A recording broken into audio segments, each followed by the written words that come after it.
Every fat person says it's not their fault, that they have gland trouble. You know which gland? The saliva gland.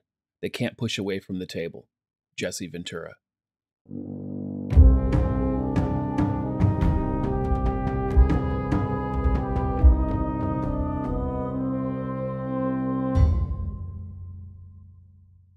On May 6, 2018, the Oregon state newspaper, The Oregonian, published the story entitled, "Oregon Woman's App Will Help Plus-Size People Navigate the World." In it, they state, quote, "I didn't want my first interaction with this donor I'm trying to impress to call attention to the fact that I'm a fat person and that I can't fit into the booth." Rebecca Alexander has raised more than $50,000 to launch Allgo, an online review platform where users can rate public spaces on their accessibility and comfort for plus-size people.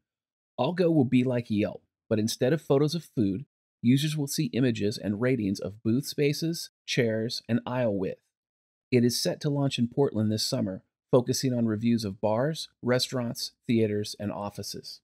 So rather than drop to a healthy weight, this fat-tastic feminist is so entitled that she thinks that being fat shouldn't matter in any way. Further, she wants everyone else to cater to her, probably with a couple buckets of fried chicken and a full sheet of cake for dessert. Being fat is not healthy.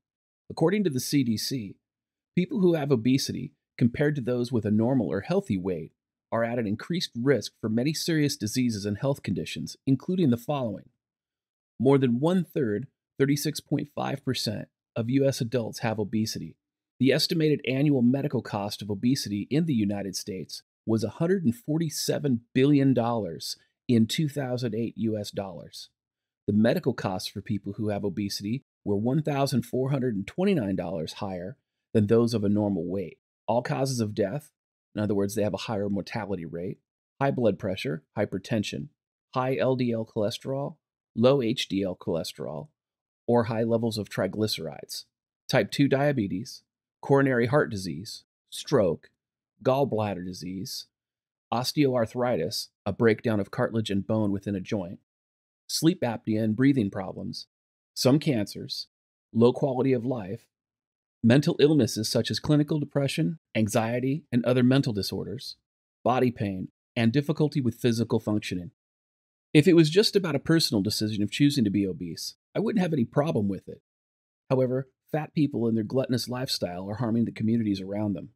Obese workers make poor employees at work and negatively impact the companies they work for because they're less productive and take more time off. The United States Center for Disease Control reports, medical costs associated with overweight and obesity may involve direct and indirect costs. Direct medical costs may include preventive, diagnostic, and treatment services related to obesity. Indirect costs related to morbidity and mortality costs include productivity. Productivity measures include absenteeism, costs due to employees being absent from work for obesity-related health reasons, and presenteeism, decreased productivity of employees while at work, as well as premature mortality and disability. Further, when it comes to the national estimated costs of obesity, the U.S. Center for Disease Control states, the annual nationwide productive costs of obesity and obesity-related absenteeism range between $3.38 billion and $6.38 billion. Using the CDC's own research, the United States is suffering from an epidemic of fat people. Now, I'm not making fun of fat people, just the opposite. I'm deeply concerned about them. I've gotten overweight after injuries. I personally know how hard it is to lose the weight once it's been put on. But that doesn't mean I don't exercise or stay active. My body isn't perfect, but it's a lot healthier than it would be if I just sat on my ass and shoveled pizza down my throat while playing video games or watching YouTube all day. Being fat is not healthy. There isn't a single credible peer-reviewed study anywhere in the world that says that being obese is healthy. All the credible science says the exact opposite. Being fat is unhealthy. It lowers your quality of life, and it causes you to die an early death. Here's a spoiler alert for those seeking to lose weight through bariatric surgery. You're still going to have to maintain a healthy diet and exercise regimen after the surgery, or it won't work for you.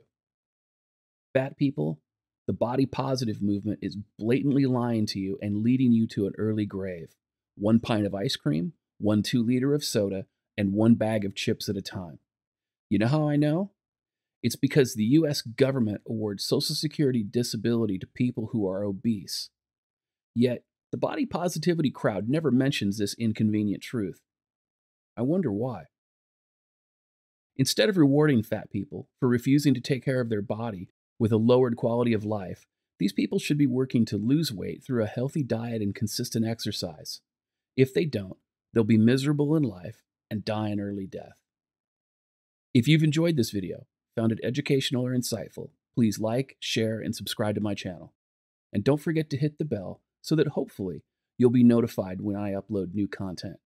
However, the best way to ensure that you don't miss any of my content is to periodically check my channel. You can also follow me at misandrytoday.com, gab.ai, minds.com, as well as support my work on Patreon. And in case I'm targeted by YouTube, I mirror all my content on bitchute.com. All the links are in the description. I'm DDJ, and this has been your dose of Misandry Today.